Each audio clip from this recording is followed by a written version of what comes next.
In this video, we're going to talk about how niceness is destroying your life and how to change that and go from being the nice, good girl to being the kind girl. Not only kind to others, but kind to yourself.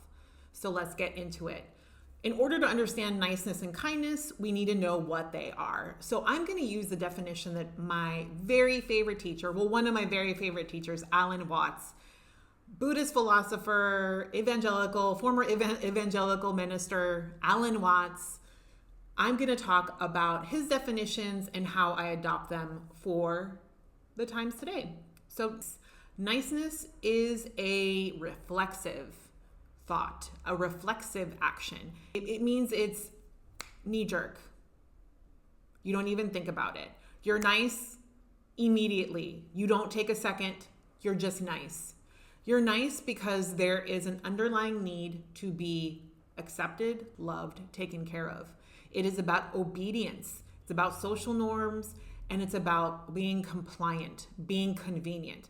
Because we used to live in tribal cultures, we needed acceptance from the tribe in order to survive. If we weren't compliant, if we weren't obedient, and if we didn't fit into the tribe, we starved to death. We would get isolated out of the tribe and die. So it is very much an artifact of evolutionary biology that we needed to be nice. Now it's gotten to the point where we're nice in order to fit in, and we do it as a way to hide our needs, our wants, and it can actually be very destructive because closed mouths never get fed, emotionally or physically. So if you're constantly being nice and you're not expressing your authentic truth or your needs, you're going to feel unrecognized, uncared for, and forgotten. Many times this happens where people, let me give you an example, in dating situations, and I'm going to use women and men. So as a woman, if I'm constantly mothering and taking care of someone I'm dating, and I'm being nice and agreeable and obedient, then I'm going to be a doormat. That person's not really going to care about how nice and how many things I'm doing for him. And so there needs to be some authenticity and a bit of a backbone and thoughts of my own and needs of my own that are being communicated. And this is where kindness comes in. Kindness is authenticity, and it's generosity and vulnerability. You're being vulnerable with someone else to communicate what you need and what your honest truth is. Without being mean, unkind, you don't need to be. The way that you deliver the message doesn't need to be unkind. You can just say it in a kind, compassionate way, but it can also be the truth. You don't have to hide in kindness. It is an extreme form of generosity because you're being open and vulnerable, and your vulnerability and your kindness may not be accepted by the other person. So you run that risk. So it is a risk on the person's part who is being kind, if they will be received or not. So now we know what niceness is versus kindness. Let's talk about ways that you can stop being nice, start being real, start being kind to others and especially yourself. So first things first, as we said in niceness, that is a reflexive thing. It is a knee-jerk reaction to be nice. So now, what if we were to introduce a slowdown, 5-second pause? Here's something that has happened. Maybe someone presents a problem to you.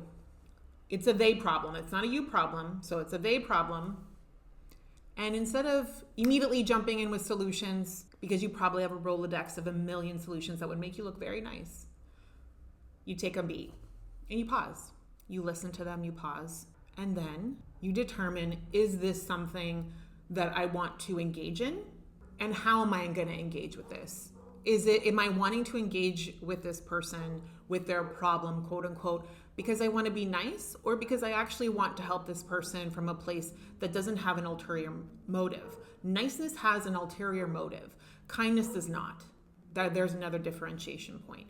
So pause, ask yourself, am I wanting to help, or am I wanting to provide feedback or value out of niceness because I want something? I want to look like I'm smart, or I want to gain with this person, or is it because I generally have something that might be helpful for this person?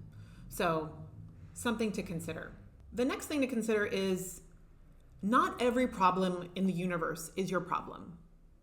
Not every problem of your friends, your family members, and loved ones is your problem to solve. Sometimes people need to fall down in their own problems and their own solutions. They need to come to it themselves.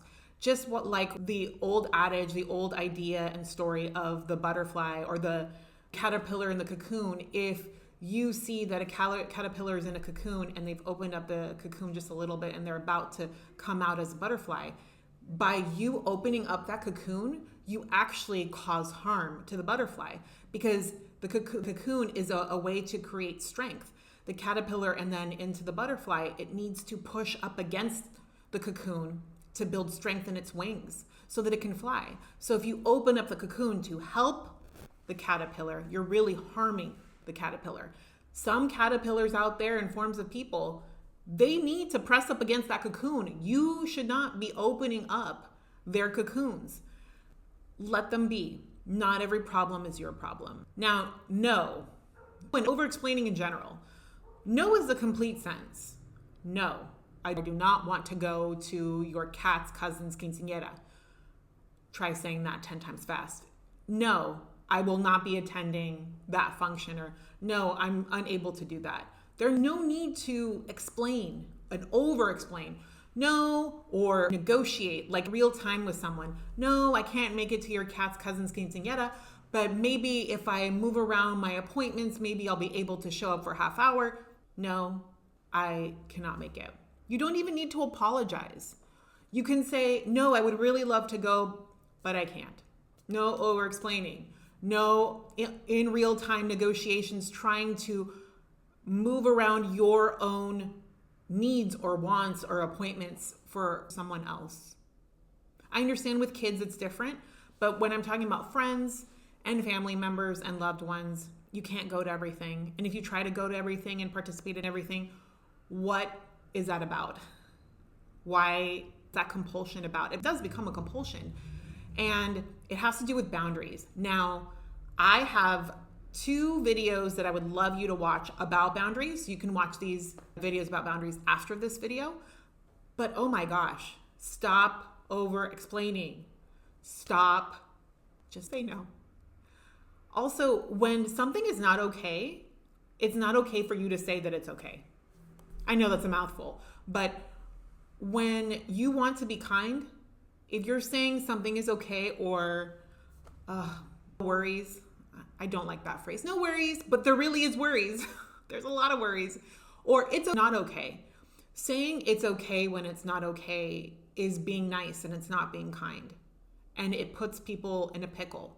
Also, no worries when you're worried. Again, you're straight up lying. You're hiding in order to be compliant, to be convenient. How is that serving you? And why are you doing it? It's things that you need to think about if you want to live a life where you're kind and not nice, to be free and honest with people, to have more authentic relationships, to have more intimacy with other people because you're being real. You're not just being nice. And you have to understand, people are not going to be cool with you being kind. They're going to want you to just be nice because they're used to it. And it serves them in so many ways for you to be compliant. And I understand in some parts of society, in some eras of society, we needed more compliant people. Yeah, that's not it. Don't be compliant when things are not okay in your life and someone's like, oh, that's okay, right? No, it's not okay, Billy Bob. No, that's okay, not okay, Susie. It is not all good. And I do have worries. Be honest. Now is not the time to hide and to lie. It's time to be real and be honest and be kind. You know, our spells. I'm sure you've heard that everywhere. Words are spells that we cast on ourselves, and many times these spells are unintentional. So there are 4 words that I would like to invite you to potentially omit, strike from your vocabulary. First word, should. We are shoulding on ourselves. We should ourselves to death. And have to. So have to is a phrase. So should and have to. Why? There's nothing in life that you really should do other than pay your taxes, feed, water, clothe, house your children, be clean. That's pretty much it. Have good health, if you would like to have good health. But there's really not a lot we need to should or have to in this world. So let's omit those from our vocabulary. When you hear internal thoughts of, I should do this, I should talk to so-and-so, I have to X, Y, and Z. If you're saying those words or thinking those words, you're on the niceness hamster wheel. Time to get off and start to think, take a beat, and figure out why you should or have to do something. And if you really have to or should. The next one is a doozy. It's a big one. I talk about it all the time on retreat and with my clients, and it is the word sorry. Ugh, sorry is cool and fine to use when you are actually sorry about something. Did you hurt someone intentionally or unintentionally? You can say sorry. Did you make a mistake? Admit your mistake and say sorry and be done. But what I've seen this continuously happen on retreat, in client meetings, client sessions, where people apologize for crying. People are apologizing for just having human emotions. I'm sorry for getting so emotional. I'm sorry for crying. I cry all the time. So let me get this straight. Let me see if I got this right. You have a human emotion and you are expressing it in a very natural way. And you would like me to forgive you for that. Because that's what I'm sorry is. An apology is asking for forgiveness for doing something wrong, typically. So is that what we're really doing in culture? In our culture right now, we're having people apologize for being human beings and saying sorry? I don't understand it, and it needs to stop immediately. On retreats, what I do is if I hear a lot of sorries in the group, I'll create a little jar and I'll say, this is the sorry jar. It's not a swear jar, it's a sorry jar. The moment I hear you say sorry, you have to put $1 in the jar. You know what? I end up with a lot of money after these retreats that I redistribute, and we have some sort of fun like ice cream day or something. That jar is full from money from sorries because it's done so frequently. And what I do to even break up the mood, sometimes there's a lot of heavy material in retreats or in client sessions. I have people replace I'm sorry with I'm sexy. So every time you want to say I'm sorry, you're going to have to say I'm sexy. And I say it in front of the whole group. And I continuously say the whole I'm sorry thing. Like, this I'm sorry thing is not helpful to anybody, and you're going to have to say I'm sexy instead of I'm sorry. People will laugh, and then they'll realize how ludicrous being sorry is about bumping into furniture, inanimate objects, like bumping into the door. Oh, I'm sorry. That's how reflexive that has become. It's that niceness thing again. We want to be nice, so we just say sorry. Which leads me to another word, because sorry and like human emotions, the word just to me is I am just justifying my human experience, that I'm a human being and it's okay if I have a thought or a belief or if I say something or I express something. I am justifying with the word just. I am minimizing and trying to have some space as a person, as a human being, by saying I just believe this or I just feel X, Y, and Z. So to recap, should, have to, sorry, and just. We are not saying those words anymore. Again, it's an invitation. If you want to take it, you can take it. It's up to you. How do we communicate? How do we communicate with people our needs and wants and desires if we're not shitting over ourselves, we're not apologizing for having human emotions, and we're going into kindness instead of niceness? I have amazing teachers, and one of my teachers, she's just this very wise, intelligent, brilliant woman. And people would ask her all kinds of questions because she has that medicine woman vibe about her. And she really is that. She embodies that without saying a word. It's just, that's who she is as a human being. And if she's hearing people say things that maybe she doesn't agree with, or she has a reaction internal, you would never be able to tell that she's having a reaction. When she's asked about what is being said, or if it's time to give feedback, she'll take a breath audibly so that people see that she's centering in to herself, grounding in herself as to what she's going to say next. She's being intentional. And she will say, my truth is X, Y, Z. Or in my perspective, and that. I believe, my preference is. So she's using I statements. She's not criticizing, judging anything that's being said. She is simply sharing from her place honest feedback. She is being truthful. She is being kind. Now, it may not be what the person wants to hear, but the way in which she delivers it is so neutral and free of, again, criticism and judgment of that person. And it's about the teacher. It's about Sada. Her name is Sada. It's about Sada and her own internal beliefs and thoughts. It has nothing to do with anybody else.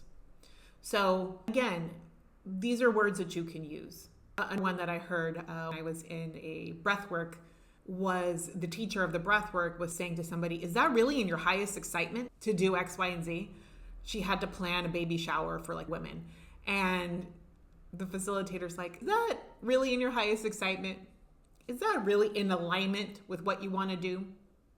So these are things that we could say, you're really not in alignment with what I really want to do, but I prefer this, or how about if we do that?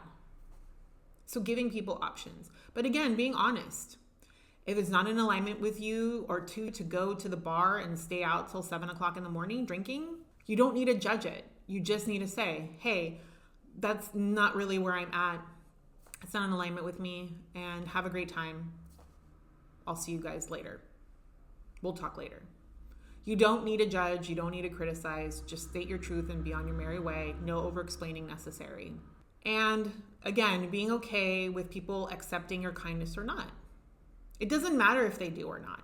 This isn't about them. This is about you. This is about you being honest and truthful. What I want to mention is that this is a practice. It is not a perfect. We will slide back into niceness. It is so encoded in who we are. Our culture, religion, our systems, our families have built-in training that keeps us nice and compliant because it serves people in many ways. And so compassion for when we maybe slip back into niceness to self. So compassion for oneself. And then what I would say is catching yourself as quickly as possible when you are being nice girl or nice boy or nice guy or nice gal, and checking yourself and bringing yourself back into kindness. The quicker you can do that with your practice, the more you can be released from niceness and take control of your life. So thank you for watching. I have my boundaries video up.